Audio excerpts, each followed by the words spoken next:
Good afternoon, everybody, and a very warm welcome to Daniel Robus. It's our weekly Learning Your Lunchtime webinar. So we have sort of a different type of session every week. Either I'll do some coaching and talk about student success, or we'll get great people on board like Daniel to come and talk to us about their student success. So we'll get Daniel to just introduce himself just now. So guys, as you are, please coming online, just show us some love, pop a comment, tell us where you're from. Happy Valentine's Day weekend to everybody. So you can see us all I'm in my red Valentine's Day shirt. You can see the color scheme on the show today is going to be all in red. So please, let's just see who's coming online. Cara is such a regular. I actually interviewed Cara on the podcast the other day.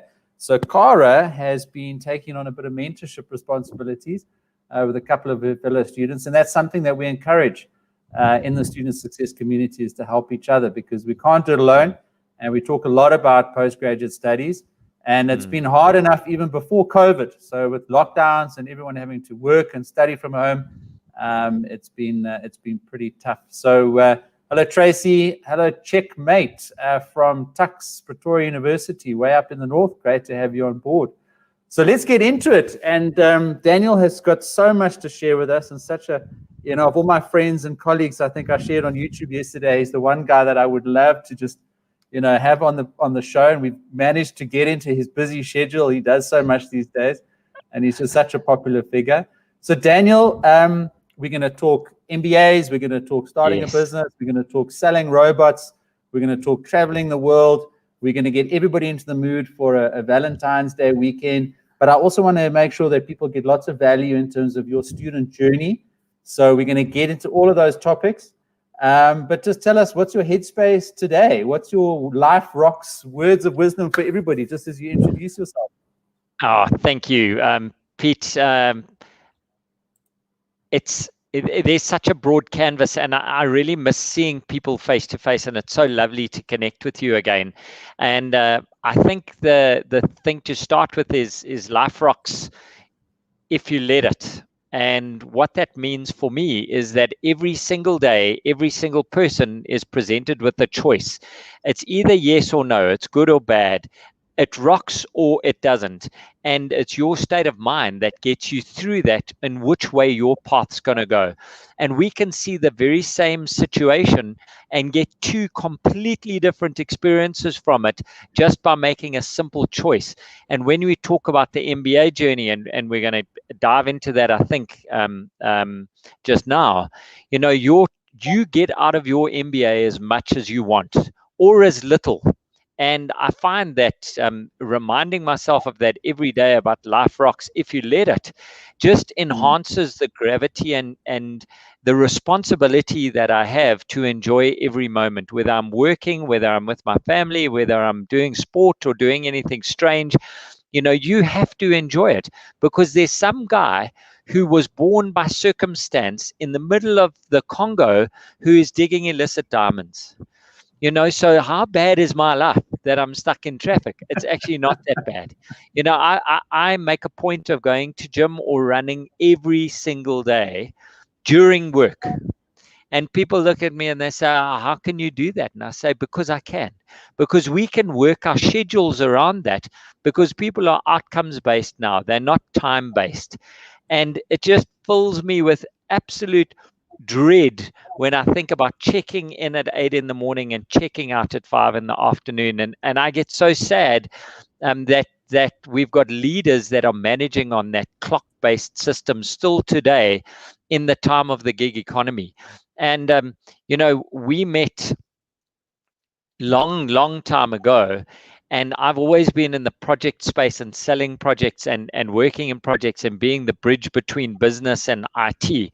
And what's happened in the last year, due to a couple of changes, is that I've even got more into it and really eating my own dog food or sipping my own champagne, which is that projects happen in a multitude of areas, and no longer is a career as important as projects that we go through. And I'm really enjoying this experience. And, I'm not the youngster on the block anymore. And people are often ask me about, how did your career get to where it is? and I think they've missed the fundamental change that we've taken, which is you can go on a career. You can definitely walk the stairway to heaven or hell, but that's either up or down. Whereas if we approach things in a project kind of mindset, you can have a project and you can have a dreadful project and it's over, but you can start the next project and it can be something completely new and completely different.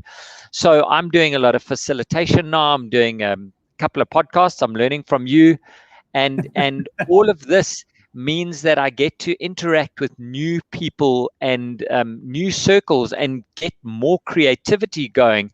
And one of the chaps that I'm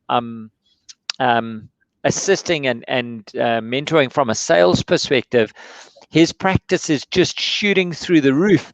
And I've said to him, you need to take 2 hours a week of this new business and just stop to think about it, because you've given yourself a gift of time. And time's the only thing we all have in the same quantity.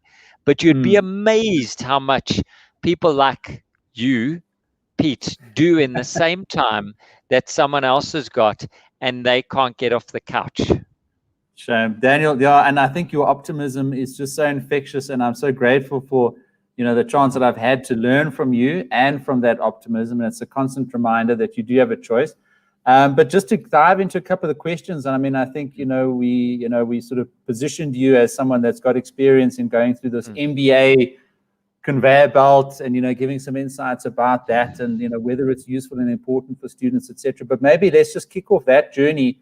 The discussion about it from Joseph's perspective. Yeah, how important is the institution where you do your MBA, and then maybe just go into your experience at Henley and your network that you built up with other MBA colleagues, etc. So, Joseph, it's a great question, and it depends largely for me on A, what your aspirations are, and B, why you're studying your MBA. So many people take an MBA as a way to get promoted or a new job. And all the studies come out that, the top ranked schools are going to get you X amount of salary or a door anyways. And I did my MBA because I was sick and tired of working with people like Peter, who was so far past me from an educational perspective. And I needed to do the MBA just to stand on it. It's just a ticket to the game. It doesn't win the game for you. It doesn't teach you. It doesn't teach you the things that you learn through business, but it does give you a ticket to the game where you can sit at the table and you can have the discussions. And I found Henley to be ranked within the top 50 and affordable for me on a South African. I paid for it myself.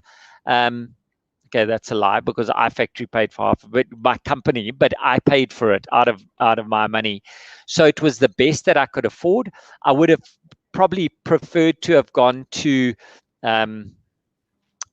something Stanford would have been like top of my radar, but on a South African basis, it's just unattainable.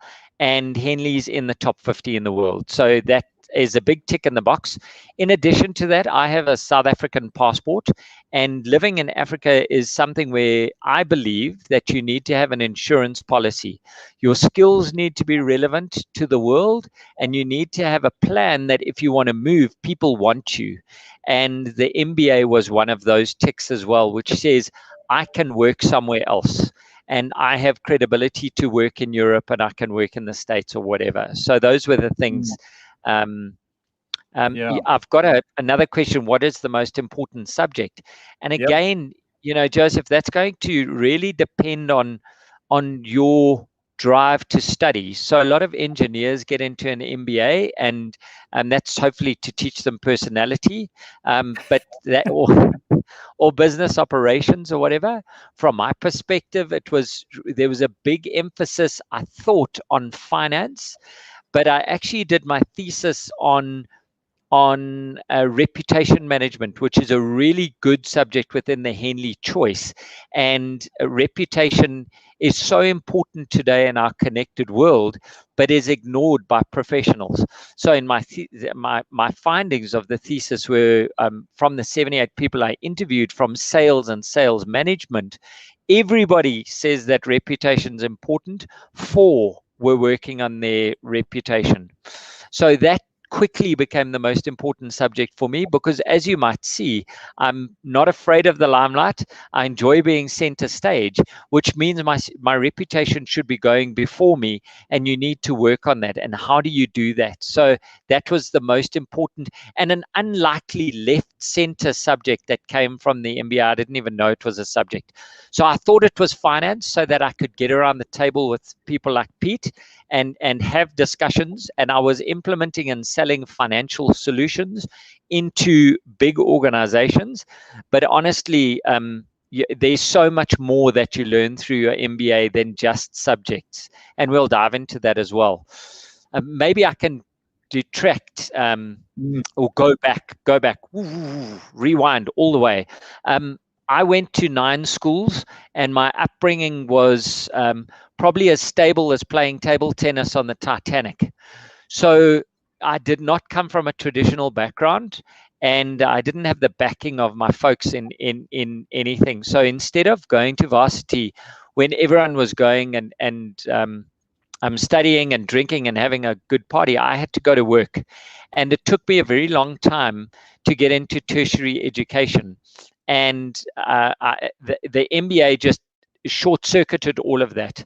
So I didn't do a BA. I didn't do an undergrad. I went straight into masters, and that was a steep learning curve for me on 3 fronts. First, how to think and write in a means for scholastic or needs. There was a massive learning curve. The second thing was just getting over my own ego, that there were people brighter than me that were out there, and learning from these folks who have come through a studying background, academic background, because it's a very different world. And then the third is the humility to say, hey guys, this is who I am. It's like, I'm older than most of you. Let's get into the studies. And in those small groups who make a success of your MBA, that was really good learning for me. So yeah, I was not the traditional go and do engineering, work for half a year, do your MBA and come out there. It's not the way I did it. Daniel, thank you. I mean, I think that's so insightful. And, Joseph has said, thank you very much. That's great insights there. So let's just maybe segue then into, I mean, sort of, the conditions in the country at the moment and around the world. And I mean, we were just chatting before we came online. The tough times out there, people are having to take, their destiny in their own hands, as they always should in any sense. But, young business owners out there, that are starting a business, trying to get going, and it's, I guess, the holy grail question. What advice do you have for them? What encouragement and specific tips and practices, maybe when they hop off this webinar, what is the action that they can go and take, that's going to give them a better chance of success as a young business owner? So Siantha, just if you have started your business, go.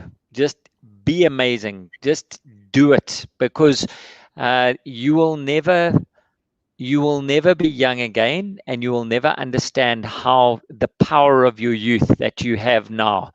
And if you are surrounded by your surname, I'm assuming an Indian background, and I'm like, if you are lucky enough to be surrounded by a traditional Indian family who will support you, take all the support that you can get, because you're going to be building a foundation for a while.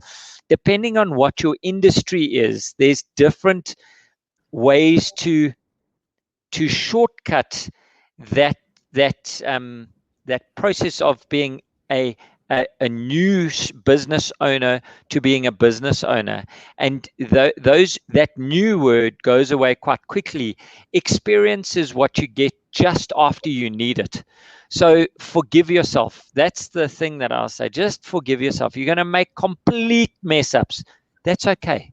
If you can still pay the bills, and you can still, you're operating from honesty, integrity, and with love in everything that you do, forgive yourself. That's the biggest advice that I can give to young business people. And the other advice is take advice.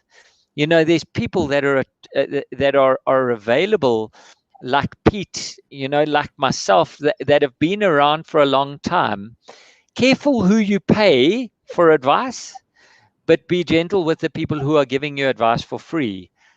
Because we've walked along roads, and we were the main characters in that walk.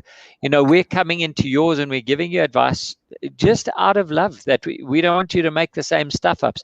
Now, my mother says a clever man learns from his mistakes. A wise man learns from someone else's mistakes. You don't have to be clever and cock it up like we did. You can learn, and you can Arab Spring, you can leapfrog into the next level quite easily. And there's it's inexcusable to go into business without some sort of mentor these days, because they're so available and they're so easily contacted. And I'll tell you a secret. Most of us old guys want to help you. We want to help you. Absolutely. So I've just asked Sayantha there for, the details of a business, because, I'm also all about action. And, Sayantha, we're going to put that out there, and we're going to put a link. And I want everybody today just to go follow that handle and share it. And let's help Sayantha today, just to get that visibility out there. And Daniel, I mean, just you've walked the journey. You started a couple of businesses. You've always struck me as just having that natural entrepreneurial mindset. I know you put in a lot of hard work. I know there were days when you had to struggle through as well, and you probably make it look easy. But, just talk to us about walking out of varsity, looking at the corporate world, the business world. You were back there. I mean, you spoke about iFactory just now as a company that you worked for, but people don't know is that you built iFactory. You're employee number one or number two or number three, and you built it up to a couple of hundred employees, sold it off successfully. So just, kudos to you. And what about the early stages, and I appreciate the encouragement and that to Sayantha, but what was your mindset, going into that? Did you always visualize yourself as getting to that next level and having the mentors and the sponsors and support that you talk about? But what practically were the steps that you took to have that success? Okay, that's so. So if you write, I'm sure you've said to everyone out there in your coaching, if you write down in front of you on a piece of paper, and Sayantha, I want you to write this down as well, job, and put a dot between the J and the O. And the job stands for just over broke. And when you start your own business, you get so much more than just starting a business. You've bought yourself freedom, but more, you've bought yourself a means for generating wealth. And I don't think we think about that enough. And wealth can be in many forms. One of them is currency, is money. The other one is time. And time buys you an advantage over people who are working 8 to 5, because you can try new things. It's not that you're brighter than anyone else. It's just you can try things. And when we started, I've been very blessed to have business partners my whole life who, like, I don't even know the bank details. I can't log into the bank. Richard and Tanya look after that, because that's not my role, and I trust them implicitly. I'm not saying that to everybody. Don't trust all your partners. Trust is no control. But so we had this little trifecta that was going on, and my role is outward facing. I'm looking out. I don't need to look back. And Rich and Tan were looking back to make sure that they don't need to look forward. And that was one of our principal foundations, is we're going to find something that we do well, and we're not going to do anything else. And we were working all the time on the mantra of, is that what we're working on? We read Good to Great. And there's a plethora of books out there about how to start your business. I recommend that you have a something that you can build on when it comes to running the business. I'm not talking about the service you offer. If you're getting into photography, that is a means for your business. That's what you hang your coat on. But the structure of your business is one of service delivery. It's one of financial services. It's something about that. And then you need like this foundation that you tie into it. And we took Good to Great, and Good to Great's principle is, what do we do better than anyone else? And what are we going to stick to? And it means sometimes making tough calls on walking away from potential money, because it's outside of what do we do and what do we do the best. And if we can, and it's so hard, especially when you're over that first curve. So getting back to it, so I was outward facing, selling.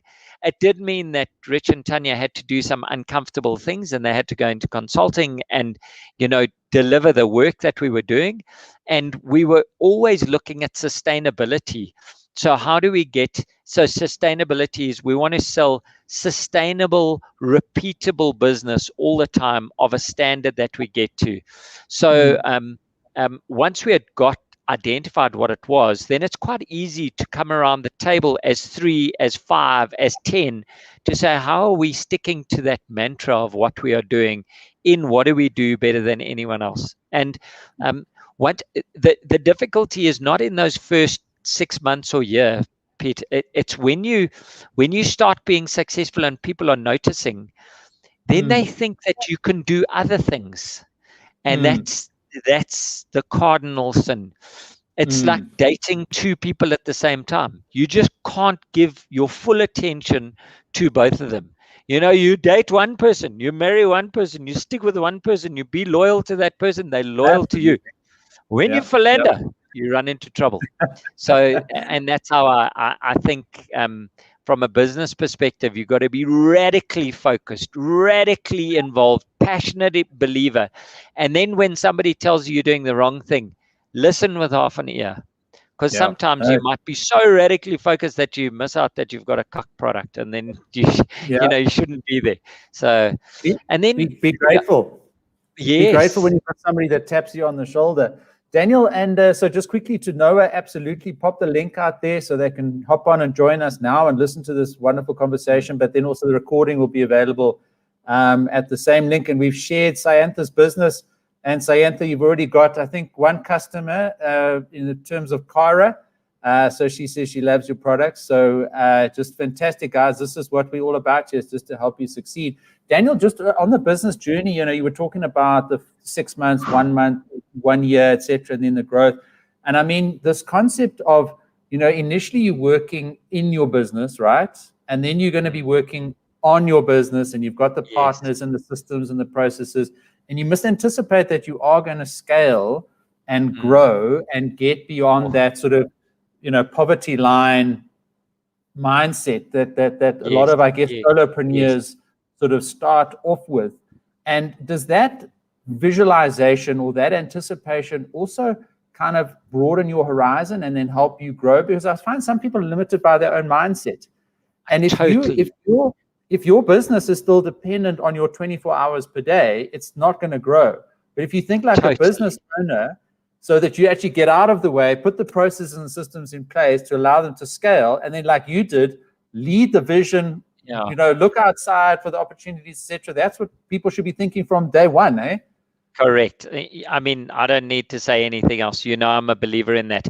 I was invited to sell multi-tier products once. I'm sure everybody sold them. Brilliant toothpaste.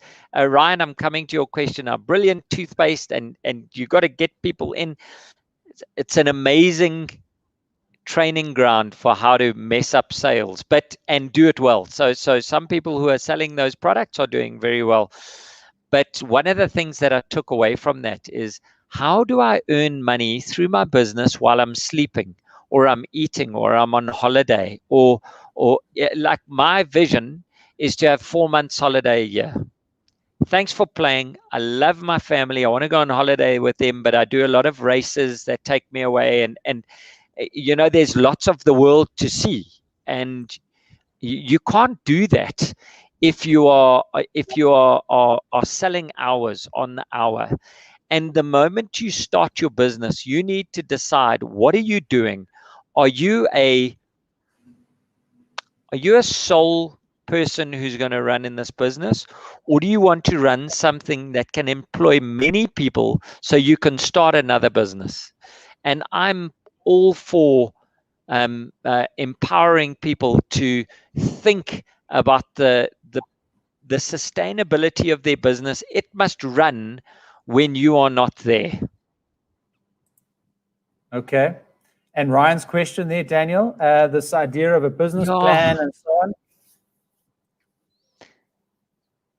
Ryan, I think that if you're going to come to Pete and Dan and say, listen, I need 100,000 Rand, I need 500,000 Rand, I need 1 billion Rand to go, have a business plan.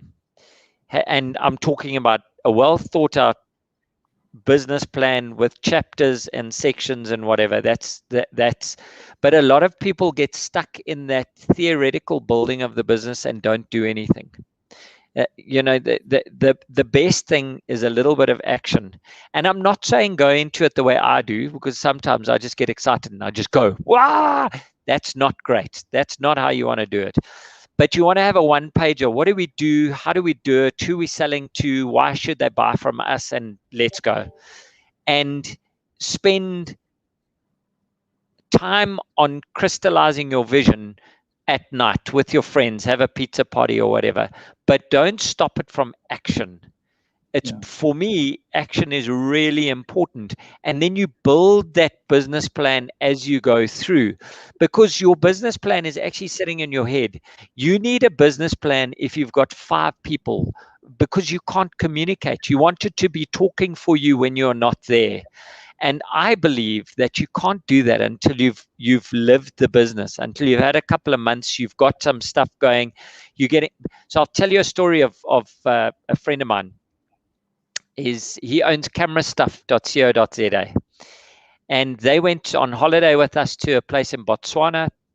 We were in the swamps, and he owned a business called Corporate Laptop, and Brett was in the swamps, and one day he just said, I'm hating my life.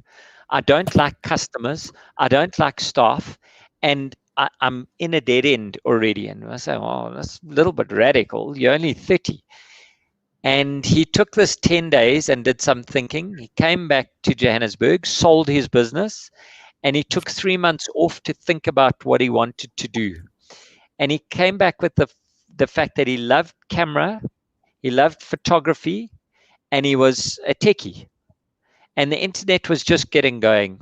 And he took another 3 months just thinking. He was working for his wife as her PA and whatever. And next thing, he had a website up. And he said his principles, his business plan, I'll never forget it. He wrote it in front of us. He said he's selling accessories except for cameras. So it's lights and switches and everything else, where he makes a minimum of 100% markup that he will drop ship to the customer so that he can always give their money back, so he never has to deal with customers. In his first month, he turned 1,200 Rand. In his second month, he turned 300 Rand. In April of lockdown, they did 2 million Rand. Wow. So you know, and he didn't get into that he didn't MBA his business. He had a piece of paper, and it's a real threat that especially folk who are going through the MBA like me, who didn't come back with that thought of, you use this as appropriate in the context of where you're going. It shapes your thinking. That's what the MBA did for me. And then I would get very MBA-ish, and you want to MBA everything, when actually you need to use it to make powerful impacts on the business. And the learners, the students who can do that, who can see that in their business right from the beginning, will get a lifelong series of benefits from their MBA, rather than getting a certificate to hang on the wall. And that will make a difference between taking their business to just feeling the MBA was an expense to it's an asset that's grown with you. Daniel, I mean, that's the quote of this interview, I think. Don't MBA your business. And you know, to have the insights from somebody who's done the MBA and went into it with very specific reasons and got very specific value out of it, but the experience that you've got of being an entrepreneur, regardless of having done an MBA, and being able to advise people of where they should put their focus in their business and what they should or shouldn't expect from an MBA, is absolutely priceless. So I really just appreciate that. And I want to just jump on to Jabulani's question here, and I just want to try talk this through, because Jabulani, we've got a great product, and if I can just have a quick ad break here for FNB, if that's okay. So I think it was answered on the chat that you would register your name for your business at SIPSI. But what FNB offers you is if you open a check account with us, then we'll take care of that. And actually on our website, you can go through the process of registering, and then we'll assist you with your company registration.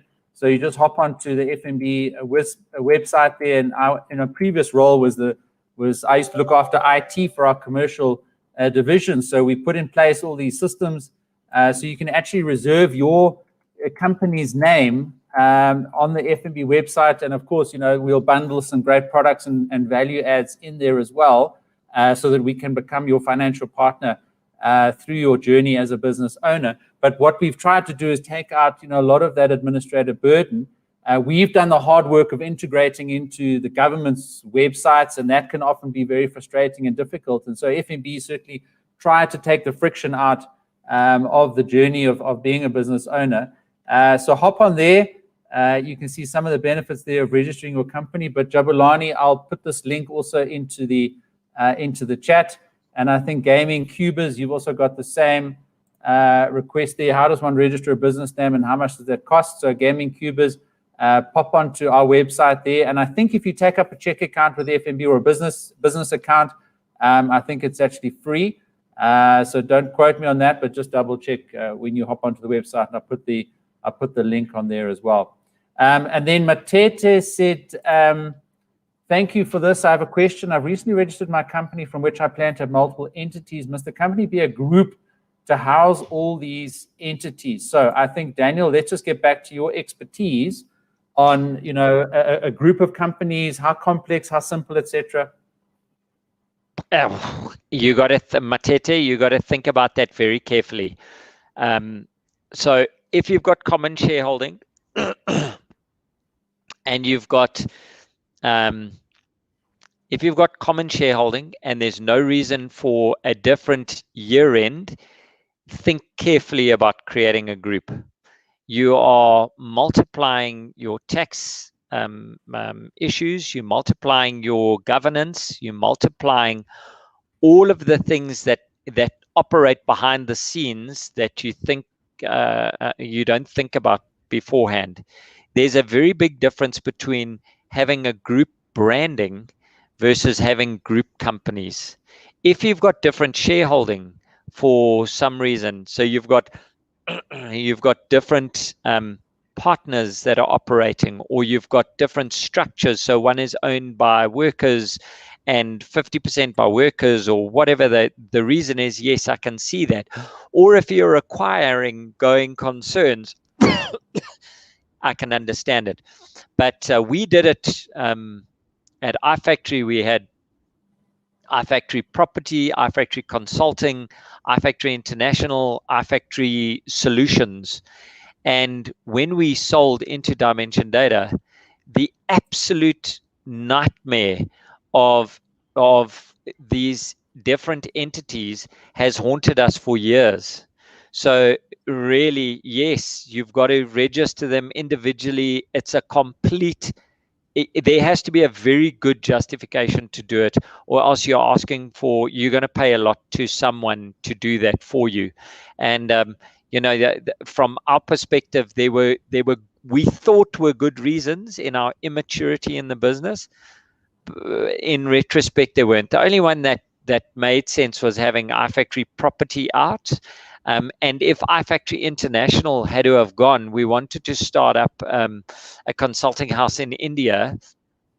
And then we got bought by didnt. So we sold into didnt, which is another whole nightmare. We're doing a whole interview on that's a whole different one about selling your business. What's it? Fool me once, shame on you. Fool me twice, shame on me. Something like that. Yeah. But Daniel, Go ahead. Matete, just getting back to you, if you have a very strong reason for it, then do it. But just know that it's going to complicate your board meetings, complicate shareholder meetings, complicates tax year ends, VAT. Your VAT becomes a very big thing, and your taxes that you're going in, and your capital gains, your intercompany costs, it becomes a problem for small to medium business owners. And Daniel, just, I mean, obviously, I mean, that's at the sort of further end of the journey of a business, is to have a successful exit. And I guess people always dream of that, and then they can go and sit on the beach. But the reality is, the entrepreneurial spirit that got you to that point is going to keep you going into the next thing and the next thing and the next thing, which is, I know exactly what you're doing. But what should that mindset be? Is it to build a business and scale it, to sell it, or to build it and pass it to your kids? How do I know that? Yeah, that is a great question. And I think if there were 10 of us in the room, 10 of us would have a different answer.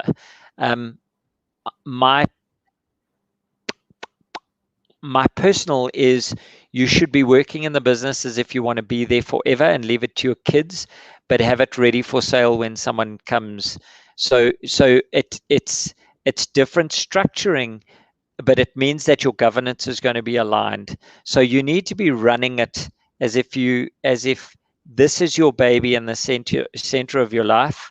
But you need to think of it as I met a fantastic farmer in the Free State on a run once, and he said he works his farm from his soul, but he works his farming from his head.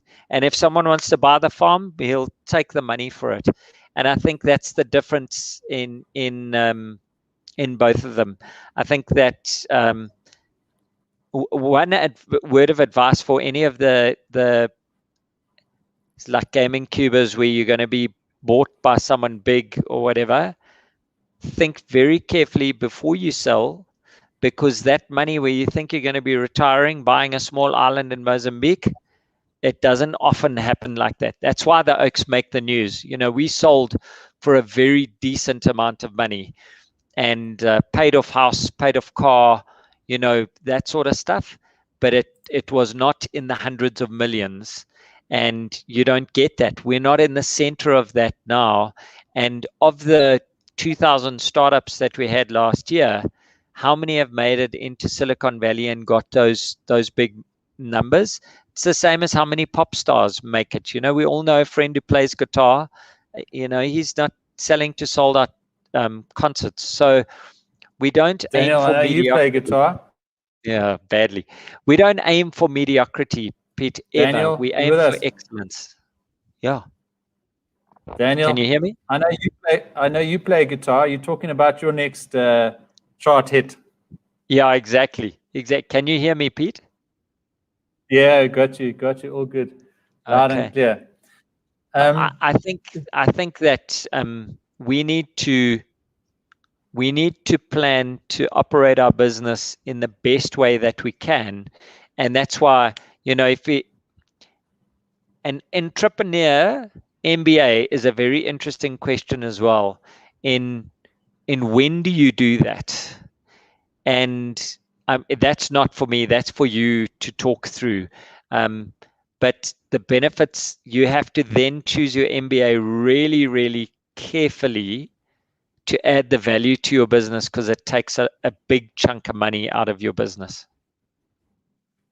Okay. Yeah, Daniel, thank you. I mean, that is such good insights there. Noah's asking, what are the most important requirements the sponsors look for before opting to invest in a new business idea? So this is at the ideation stage. What are the processes that one should take to get a good sponsor in SA? So maybe just give us a bit of a sense of that landscape. Okay. Noah, if you've got access to a YouTube or whatever, go and watch Dragon's Den. Go and watch 20 of them and see when they're investing in there. And it's not rocket science. It's not difficult things. You know, what sort of market are you entering? What's the competition in that market space? What are the returns that they can be looking at? What is your handle in it? Do you understand cash flow versus cash versus balance sheet? Do you understand the difference between having money in the bank account and having money to run the business? Those basics are what people would look at. And then it's how you how you can show that you are going to make returns. If you asking Pete for 100,000 Rand, he's going to want to make reasonable returns, more than he can make from putting it in FNB. And that's what you got to think about.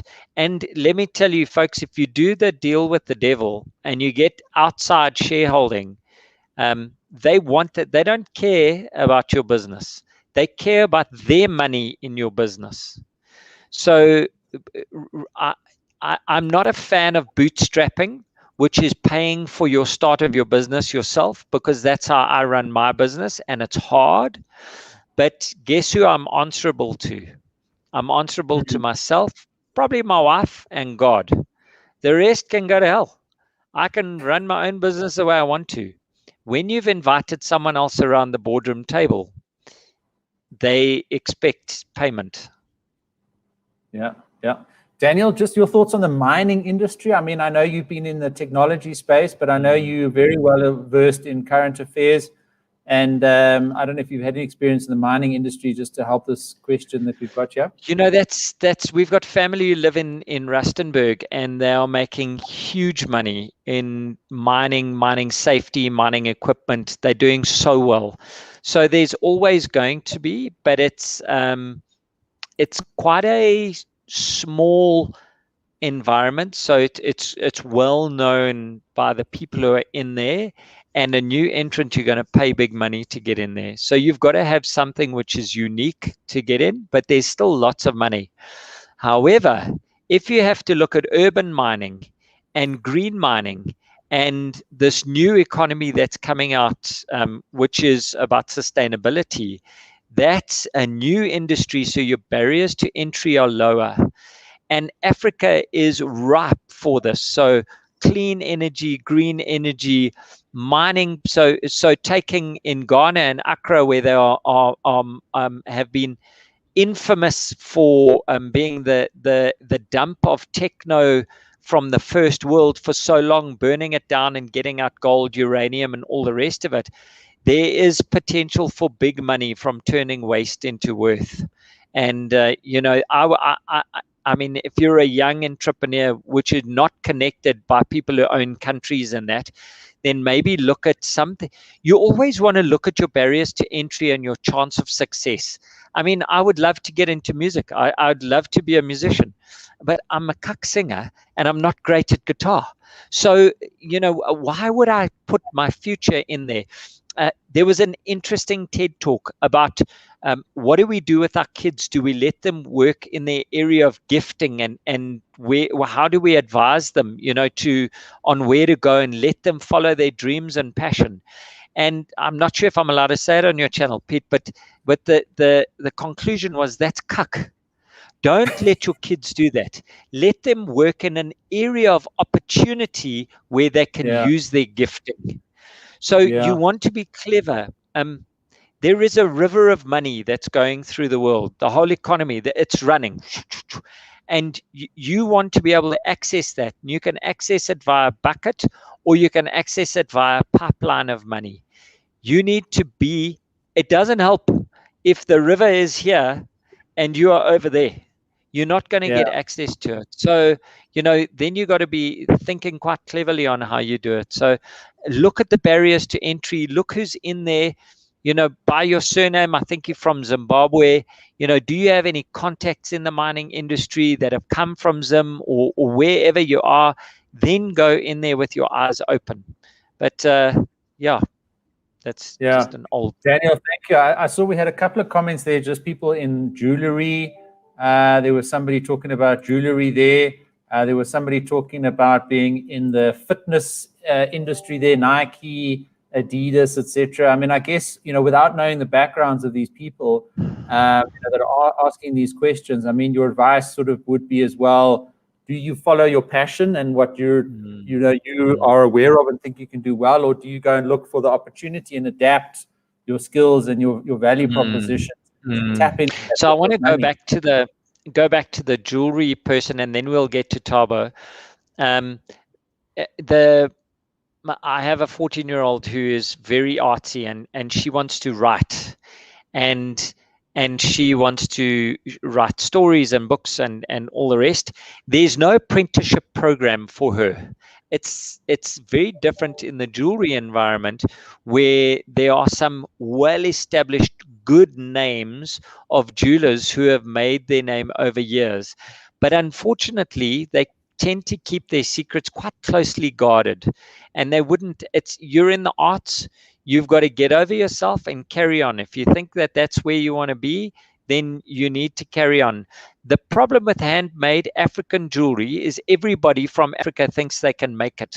So you need to create a uniqueness, a unique selling point for yourself. Work on your brand. Don't just work on the jewelry, work on the packaging around the jewelry and how you get noticed in that environment. But it is an uphill battle. The reason it's an uphill battle is because you'll make a shitload of money if you get it right. You'll make a lot of money. Sorry, Pete, you can edit that out if you get it right. But that road is a rocky, hard road. Do it, and then you can make it. But you're looking at 15, 20 years. So you know, like, get over yourself, go and do it. Regarding Mr. Shoeman. Yes. I'll find the comment. Yeah, it's a tough one. Saying you have the same quality as Nike and Adidas when they've got a factory of scientists that are making their shoes, to get into the fitness environment. I spend probably 10,000 Rand a year on shoes, and that's from running. And I only buy 2 brands of shoes.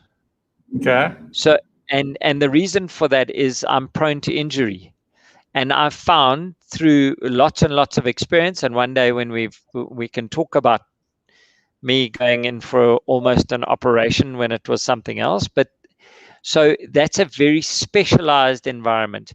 For Thabo, I would suggest that you then either you're going to walk door to door like the founders of Nike and find an athlete to sponsor and get your brand out there, same as the previous one, or you need to sell that concept into them in their development program. So, you know, the internet is there. Get a Wix website, start branding. Yeah. Daniel, I mean, just as we sort of start wrapping up in the next 10 minutes or so, I mean, a couple of just last thoughts on helping students specifically, because that's going to be the bulk of our audience, and certainly in the community where I do a lot of coaching and supporting, etc. Unati's... I love this question from Unati. Yeah, your thoughts? Unati is by her dress, you know, coming from a background where her folks fought really hard against massive odds to get her through school and through varsity, whether you went to St. Stithians or whether you went to whatever school. And their frame of reference is one of, you have succeeded when you are getting a job at F&B. It's tough to go against that. And the difficult thing with a name like Unati Silinga is when you get into the corporate environment, they're going to start hooking you. And they're going to hook you through things like an accelerated leaders program and shares and bonuses and that. And then you're going to be at this crossroads where you need to make a choice. Am I working for myself, or am I working for the corporate? And the benefit of working for the corporate is that you have endless potential and possibilities for creating a successful life and being an executive and going on there. It's years, it's layering. If you start working for yourself before, you don't have the grounding that the corporate gives you, but you also don't have the shackles. And every cent you make, every sale you make, every bed that you fill is going to building your own business and your own future. Unfortunately, you've got to start fighting the fires at home. You've got to start selling the dream at home, that your folks who have paid for you to get to this level can see, yes, it's the right place for me to be. It's a very difficult thing to be an entrepreneur from a middle class to upper class South African family, especially a PDI family. You know, these are parents who have fought and bled and suffered to get you through that vast year. Now you're saying to them you want to go on your own. They don't want to see that. They want to see you at F&B. So it's you have my support in whichever way you go. A lot of cultural considerations there. Complete and sensitivity that we have to have as the kids, as a Nati. You need to have that sensitivity for your folks. They don't understand the world that we're in from a gig economy. Yeah. Daniel, just a couple last thoughts. There was a comment here just about getting organized. And I've just put a link there to some of the content that I put together, because people do often ask me about how I sort of manage my time and my tasks. And, you know, I believe in the principles of Kanban. And that's certainly a principle that I've used in managing projects, of which the number of times we've worked together, Daniel, and, you know, the same principles in my own life. So just organizational skills for entrepreneurs, or double hatting, studying part-time, working, business owners. What's your view? So first of all, Pete, you are the most organized person I know, and I wish I had a little bit of what you've got from that side, and it's a big thing for me now. If you're not organized, you lose money. We sell and implement systems that get standard processes running across businesses. And the reason for standard processes is so that you can be creative about your business. If you are jumping all over the show and you are disorganized, you cannot be creative. You can't react quick enough. You can't beat someone to the deal. You can't be predictably excellent every single time. So creativity comes and is enabled through discipline. And if you think about let's go Shaolin monks. They do an art of kung fu where it's a martial art, and they spend a lot of time doing things like katas, which is a prearranged set of steps, almost a dance that you're going through, which then enables you in a fight situation to fight in a unique way. They can only get there because of years of discipline. So for all of you who want to work for yourself because I can do whatever I want and this and that, you're not going to be successful. There's a Chinese proverb that says, no man who gets up before the sun and goes to bed after the sun will ever be poor. You've got to be disciplined. You've got to be ruthlessly disciplined. Yet to your customers and to your shareholders and everyone out there, you can put on whatever persona you want. You got to do your budget. You got to stick to your budget. You got to get your invoices and receipts right. You got to capture everything, because then you can be better than the next guy. Sure. Wise words, Daniel. Thank you very much. And just a couple of notices, guys, there, which I put into the chat. You know, we post regular coaching tips here on the YouTube channel, and I'll take this recording today and I'll chop it up and just, you know, get Daniel's insights and wisdom into some smaller bite-sized chunks that we can share on the YouTube channel, and you can pass on to your friends and just really share the experience that he's provided to us. And then, you know, as Daniel mentioned, and I appreciate his feedback, you know, the principles that I've applied and learned in my own life over the years are very much based around Kanban and agility, but with this ruthless discipline sort of focus on the tasks and the execution and the momentum. You know, I think, Daniel, which has come through in our chat today, so there's the sort of analysis, business planning, thinking, and mindset. But then once you've settled enough of that in your mind, you've actually just got to get into the doing of it. And the doing of it is going to give you the learning and the insight, so that when you come to the next point at which you can adjust course, and that shouldn't be too often, you're actually going to adjust course based on what you've learned from the practical application of putting things into practice, as opposed to the over-analysis, I think, which keeps people back from, you know, being successful in a 24-hour period. Never mind running a business over, you know, 5 or 6 years. If you can be successful, and I always say to my students who are doing a PhD or anything else, it's going to consist of small tasks. And if you add up all those tasks, I can show you my entire PhD in each of my weekly status reports to my supervisors, where I just tracked what I did the previous week and what I was planning to do the next week. And if you add up all those tasks on all those days, on all those weeks for 4 years, there's a PhD or an MBA or a successful business or any big objective that you want to achieve. You know, I can't emphasize that enough. If we circle back to the MBA, if you do your 2 hours a day every day it's a non-event. When you start skipping, it becomes this thing where people are getting divorced, they're working through the night, they're crying, they're not finishing. If your discipline is on point, that you're doing it every day, you can go through the MBA and enjoy the experience. You can learn from it. You can apply it at work, all the rest. It's when people try and crash through. And, you know, for the youngsters that are on here that are thinking about doing the MBA right after varsity, I'd say, like, don't do that, because you'll miss half of the lessons of the MBA, which are applicable in senior management, in middle management, in running organizations. You know, go and get the scars on your knuckles from working, and then you'll just get so much value out of it. But more importantly, really take something out of Peter's book. Small incremental changes over a sustained period make massive results. And that MBA process, or that studying any process, if you want to learn guitar, start in 5-minute practicing every second day for the next 6 months. You'll be amazing, you know. But too many of us want to do 2 days worth of work and then be the CEO. Don't do that. Don't be that guy.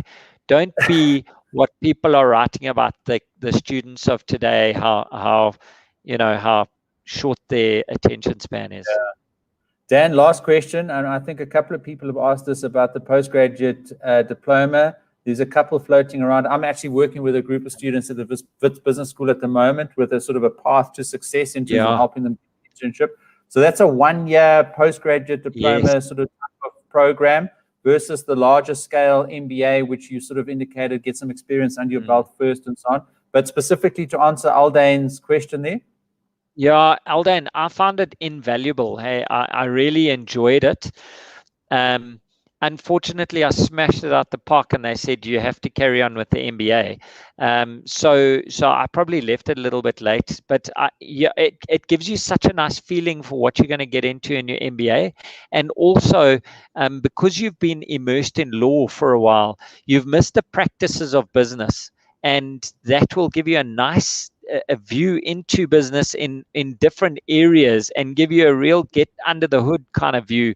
So if you've got the money for it, then that's really good. Yeah, go and do it, because where you are, if you're saying that you're young, you're into it, this just gives you a nudge above the next person. And the secret to success from 20 to 30 in my mind is step forward. So what does that mean? It means if you have chosen to work in a corporate or in a law practice or whatever, volunteer for everything. For you, balance isn't important yet. For you, working is important, and experience is important. So if somebody says, we've got something on the go, have your hand up before anyone else. I'm in. Volunteer for absolutely everything. Make your boss look amazing. And you will then, when you get into your 30s and you're getting on in the business, then you can be more selective because you've built a track record of delivery. So, you know, I think go and do it. Get them to pay for it. It's fantastic. Yeah. Daniel, I mean, this has been such powerful advice, and, you know, really do appreciate it. And Nguala asked, what advice would you give a public speaker as they start marketing and building a brand as a speaker? And I mean, you are an excellent speaker, and I've seen you, whether it's doing a pitch for business or up on the stage. And again, you know, you've learned that, you've practiced that. Thoughts there for Nguala quickly as we finish off? Have a story and start sticking to the story and build the story. Build the brand means everybody has a story, but very few people tell it that other people want to listen to it. And I think the secret for me is that the storyteller is not the hero. The audience is the hero. And that allows them to say, hey, I want to listen to that again because it affects me. For all the youngsters who are under our age, Pete, maybe they don't know it yet, but nobody gives a damn about me or Peter. You care about your life, and you want to hear stories. And as a public speaker, you want to tell your story that affects their lives, not your life. So, yeah. Yeah. Daniel, I see people are desperate to get a couple more answers in, and we can do that. So maybe just the last couple quickly, let's squeeze them in to give people some value today while we've got you. Lucy asked about raising capital. Lucy, I've had poor luck at that and have bootstrapped. So I'm always quite nervous about owing people. So if you can pay as you go, then that's an awesome way to go, because then you owe nobody. And we got fantastic advice from someone who didn't lend us the money. We were operating and we had a couple of key customers and we needed to scale up. And we were saying we want to cap at 20 people. So we want to keep our salary bill at like 3 million a month. And he was saying, why are you being so stupid? You want to be able to scale as big as possible. What you want to do is you want to get down there as quickly as possible. So, I know it's not answering how to raise capital, but it's a different kind of mindset from it. If you can self-fund, do that, because then you you don't owe anybody. That being said, don't go and take money out of your folks' bond. They're not starting your business, you starting your business.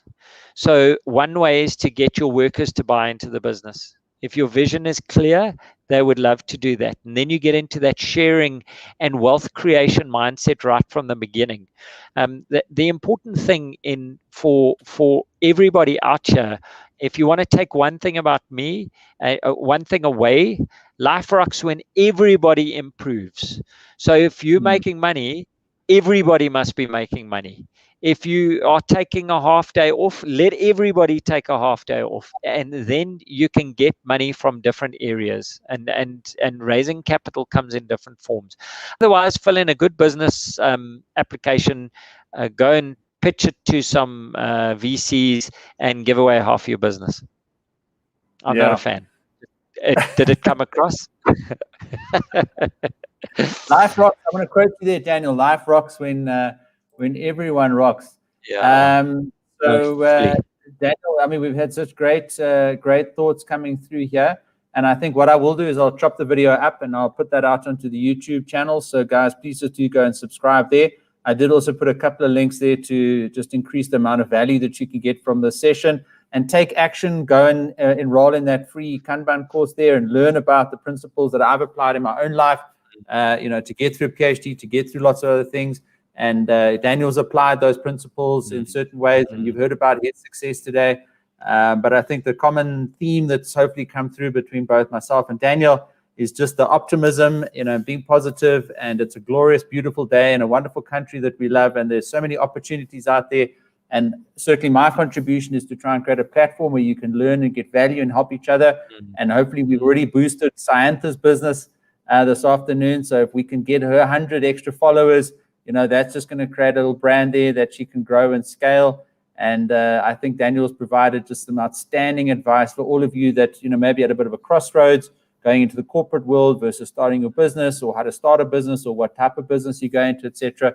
And Daniel, I always say to my students, I don't charge for one-on-one coaching. I'm happy to get on a call for 30 minutes, free, and we'll talk through the issue that they have specifically often related to academic studies, etc. And look, I mean, I don't know if you're willing to offer that, maybe 1 or 2 half-hour sessions. But there you go. Daniel's offered to hop on a phone call for half an hour. So maybe the first 2 or 3 or 4 people, get in touch with us. I've put a link to the Facebook group on the chat there. So that's the best way of getting in touch with myself. And then I can curate that if you are serious about it and want to have a serious conversation with Daniel. No strings attached, no charge. It's his contribution back to all of you that are, where he was many years ago. And, as he says, life rocks when everyone rocks. So his intention is to help you get there as much as possible. Daniel, last thoughts from yourself, my friend.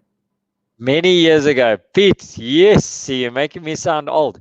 There is a saying, I think it's a Chinese saying, which the best time to plant a tree was 20 years ago. The second best time is right now. So Noah said, is it wise to run a business and study at the same time, or wait till I'm done with my degree? Like, You answer that yourself. You don't need answers for that. You answer that yourself. You got to put in the work, and you can get the results out. And this thing called life, we don't get two of them. This is not a dry run. This is your life. This is your best life that you're running now. And you get to choose whether or not it's a fun experience. And work and business and life and love and kids and marriage, it's all fun. Even the cuck stuff is fun if you let it be fun. It doesn't have to be very serious. The implications are not that it's lighthearted, but it's not a depressing state that we're in. You are free to live the life that I believe God wants you to live, or whatever your frame of belief is. So go and do it. Just be the person that you can be. And if owning a business is that's fantastic. Then own a good business. And if studying is that, don't be an average student. Be a stuffing outstanding student.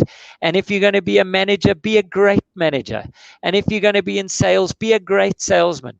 Because life's too short. You're never going to get those days back again. And just then everything else falls into place. So honestly, my last thought was my first one is life rocks if you let it. Daniel, thank you. And James, just a fitting note to end off there. I think always refreshing to see both Dan and Peter's positivity. Daniel, I have a feeling we're going to have you back on due to popular demand. And I just think you've got a wealth of knowledge to advise everybody.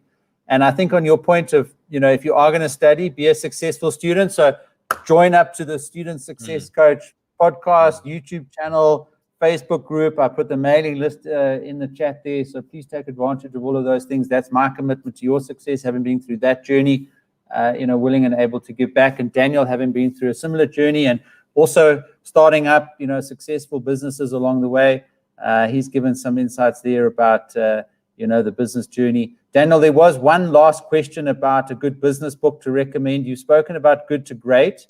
I mean, that's sort of a good large-scale corporate-minded sort of type of book, but a guy walking out of varsity, selling fruit on the side of the road or starting up student accommodation in South Africa. Yeah. Wow. There's on LinkedIn, I think you follow JJ as well. He's got a really interesting book on South African. Gigi Alcock. He's on staying positive from a perspective of the possibilities in our world and our continent and where we are. So, I mean, reading Casinomics is really worthwhile. The reason I go to Good to Great or something like that, and I think it's more of a question for you to answer, is you need to take a style and adopt that style. And ours was Good to Great. And it's the same as looking at any model in varsity. So for the MBAers, you're going to learn a lot of models. And the thing about a model, it's not right or wrong. It's just a common communication platform. And it eliminates unnecessary explanation or nonsense that we go through trying to get on the same page. It's just saying, okay, we're using Porter's 5 forces. Peter knows what it is. I know what it is. So Good to Great for me was good in that time. There probably are a few others out there. And what I would recommend is speak to Peter. Yeah, I read fantasy. I read fantasy and science fiction. I don't read business books. I could do flippant. In fact, I'm going to do a podcast episode on book recommendations because I do have quite a few up my sleeve. But one that I posted in the chat is Lean Startup by Eric Ries. A little bit more the technology side of things. If you're getting a bit of a product platform going or a website or in the e-commerce or online space, he brings in a lot of that agile, iterative thinking and the momentum. He talks about vanity metrics, for example. Don't only look at the numbers in your business that give you a sense of self-justification or are the numbers that make you feel good about yourself. Go look at the tough numbers, for example, the numbers that you should be worrying about and sweating as a business owner, etc. And there's lots more interesting insights in there that you can go and have a look at. And just to finish off with Noah, I think he's been our most active participant this afternoon. Wow, Daniel, your words are so touching. I promise to think about it. Really like business, but my parents want me to finish my studies. And that's another thing, Daniel. Never mind whether you must go and work for FMB, and there's a cultural recognition of that brand name, but also you are now at Pretoria University. We expect you to come back home at Christmas time with a degree. That's another whole or another conversation, eh?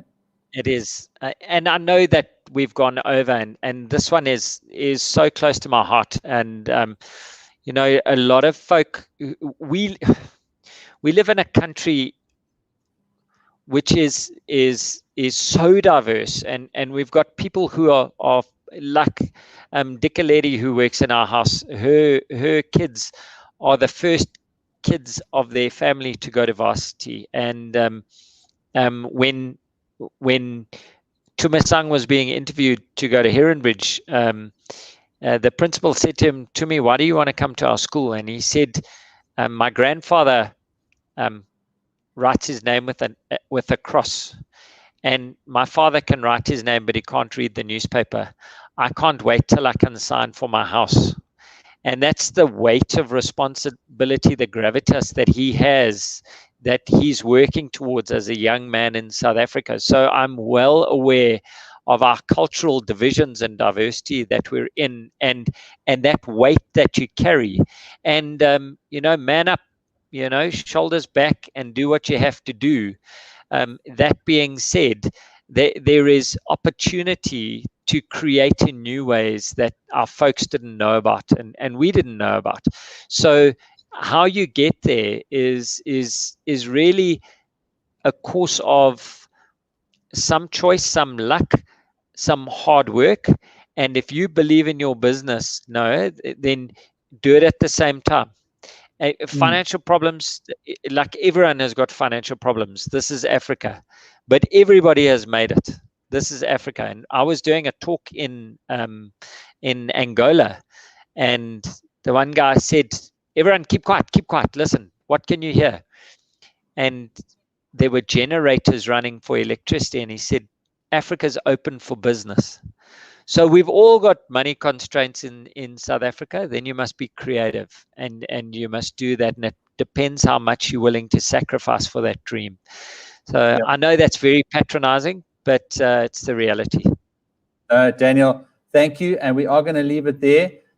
So appreciate everybody for hopping on today. Daniel, you've taught us all about Life Rocks, and you've given us some insight into your world, which I continue to observe, just with the greatest kind of respect and admiration for the life you live and the example that you set. And I mean that from the bottom of my heart.